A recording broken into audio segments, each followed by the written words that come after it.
दुःख हरता वार्ता विघ्नाची नुरवी पूर्वी प्रेम कृपा जयाची। एक बार एक गांव में एक बुढ़िया रहती थी। बुढ़िया का एक बेटा था। बुढ़िया बहुत ज्यादा गरीब थी। बुढ़िया का बेटा गांव वालों के पशु जंगल में चरा के लाता, बदले में जो भी चराई के पैसे मिलते उसी से माँ बेटे का गुजारा होता था। ऐसे ही दिन बीत रहे थे।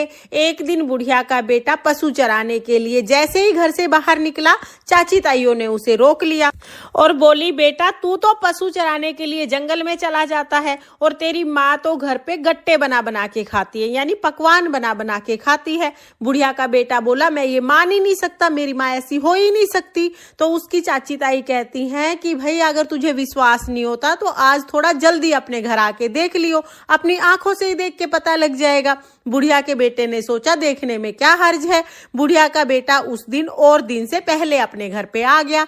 उस दिन था सकट चौथ का व्रत। बुढ़िया ने तो सकट चौथ का व्रत किया था और वो तिलकुट बना रही थी। जब बेटा घर पे आया तो कढ़ाई में तिल भूनते हुए देख के उसे तो लगा मेरी चाची ताई तो बिल्कुल ठीक कह रही थी, मैं तो जंगल में चला जाता हूँ और मेरी माँ तो यहाँ पकवान बना बना के खाती। बुढ़िया का बेटा अपनी माँ से बोला कि माँ मैं तो घर छोड़ के जाऊंगा। बुढ़िया बोली, बेटा क्या बात हो गई कि माँ मैं तो जंगल में चला जाता हूँ, इतनी मेहनत करता हूँ और तुम तो घर पे गट्टे कर करके खाती हो, मुझे खिलाना तो दूर मुझे बताती भी नहीं हो। बुढ़िया ने बहुत समझाया, बेटा आज सकट चौथ का व्रत है, मैं तो तिलकुट बना रही थी, मैं तो तेरे लिए ही व्रत करती हूँ। पर बुढ़िया का बेटा एक भी नहीं माना। अब बुढ़िया भी समझ गई थी ये सिखाया पढ़ाया है, ये मेरी नहीं मानेगा।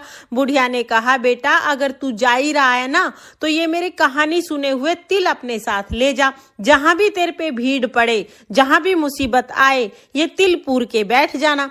अगर मैं तेरे नाम की व्रत करती हूंगी तो सकट माता की कृपा से तेरे कुछ भी नहीं होगा, हर विपदा टल जाएगी।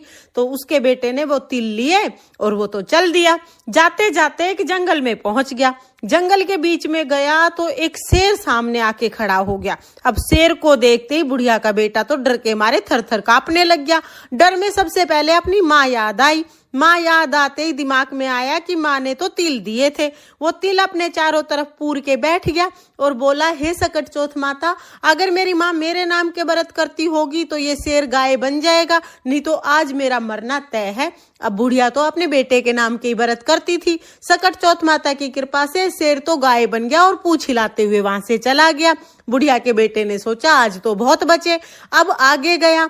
जैसे ही जंगल पार करा तो सामने एक बहुत बड़ी फूफान करती हुई नदी बह रही।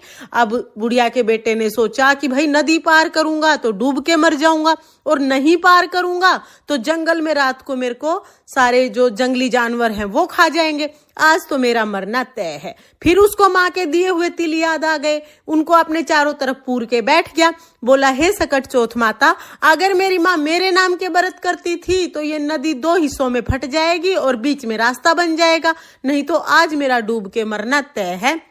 अब बुढ़िया तो भाई अपने बेटे के नाम के व्रत करती थी। नदी दो हिस्सों में बट गई, बीच में रास्ता बन गया। रास्ते से निकल के दूसरी नगरी में पहुंच गया। दूसरी नगरी में गया तो देखा कि एक औरत पूड़े बनाए और रोए, पूड़े बनाए और रोए।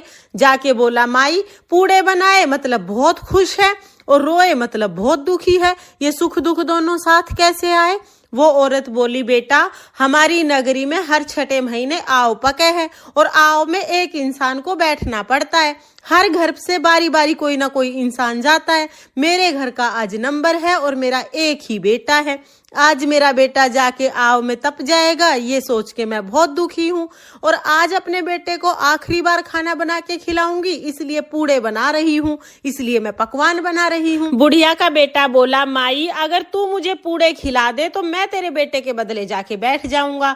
वो औरत बोली, बेटा पूड़े तो चाहे तू सारे खा ले, पर यूं कौन किसकी आई में जावे है। बुढ़िया का बेटा बोला, ना माई मैं चला जाऊंगा। भर पेट पूड़े खाए, पूड़े खा के नींद आ गई। बोला, माई जब भी सैनिक बुलाने आए मेरे को उठा दियो। वो बोली, ठीक है बेटा उठा दूंगी। अब रात को सैनिक बुलाने आए। अब वो कभी कुंडी खटखटावे, कभी बर्तन बजावे, बुराने पूत को कैसे जगावे। अब आवाज सुन के वो बुढ़िया का बेटा खुद ही जग गया।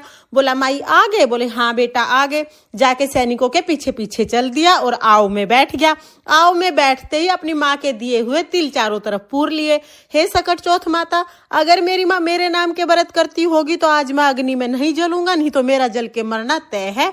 अब उसकी माँ तो उसी के नाम के व्रत करा करती, वो तो अग्नि में ना जला। 1 दिन हो गए, 2 दिन हो गए, तीसरे दिन गली में बच्चे बैट बॉल खेल रहे थे। एक बच्चे की बॉल जाके सीधी आव पे लगी तो टन से आवाज आई। उसकी आवाज सुन के सारी नगरी इकट्ठी हो गई। भाई 6 महीने में आव पका करता, आज तीसरे दिन कैसे पक गया? राजा को बुलाया। राजा ने सैनिकों से कही, भाई मटके उतारो। जैसे ही सैनिक मटके उतारने लगे तो बुढ़िया का बेटा अंदर से बोला, भाई धीरे धीरे, भाई धीरे धीरे। अब आदमी की आवाज सुन के सैनिक तो दूर दूर भाग गए। अब राजा ने तलवार निकाली और बोले, बाहर निकल के सच सच बता, तू कौन है? आन है, बिनान है, भूत है, पिशाच है, कौन है?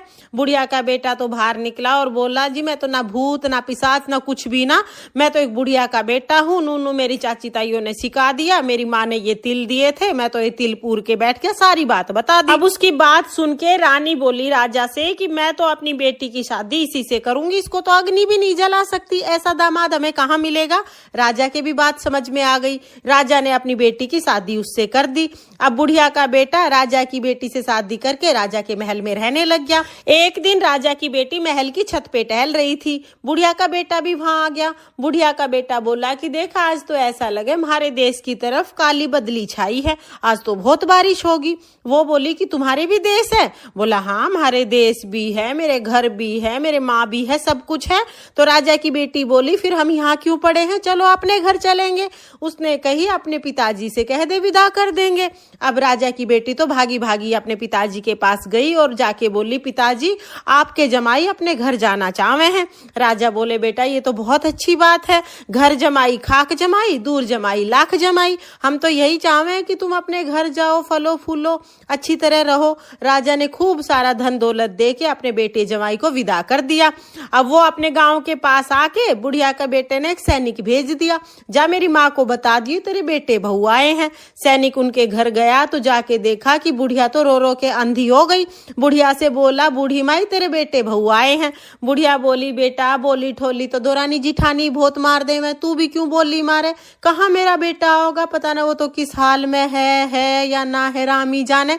कि ना बूढ़ी माई, तेरा ही बेटा आया है। अब सारा गांव इकट्ठा हो गया। बूढ़ी माई ने तो लोहे की आंगी पहन ली और बोली, अगर मेरा बेटा होगा तो दूध की धार सीधा इसके मुंह पे लगेगी। दूध की धार सीधा उसके बेटे के मुंह पे लगी, सारी मूछ भीग गई। सारे गांव में हल्ला मच गया, बूढ़ी का बेटा आया, बुढ़िया का बेटा आया। अब बेटे ने तो झट से अपने माँ के पैर पकड़ लिए और माफी मांगने लगा, माँ मैं तो चाची ताइयों का सिखाया चला गया था। अब बेटे की आवाज सुन के सकट चौथ माता की कृपा से बुढ़िया को दिखाई देने लग गया। अब बुढ़िया ने तो झट से अपने बेटे बहू को गले लगा लिया। हे सकट चौथ माता, जैसी बुढ़िया के साथ पहले हुई वैसी किसी के साथ मत हुई हो, और जैसी बुढ़िया के साथ बाद में हुई वैसी सबके साथ हुई हो। इस कहानी को कहते सुनते उकारा भरते सब पे अपनी कृपा दृष्टि बनाए रखियो, सबको संतान दियो और सबकी संतान को लंबी उम्र दियो।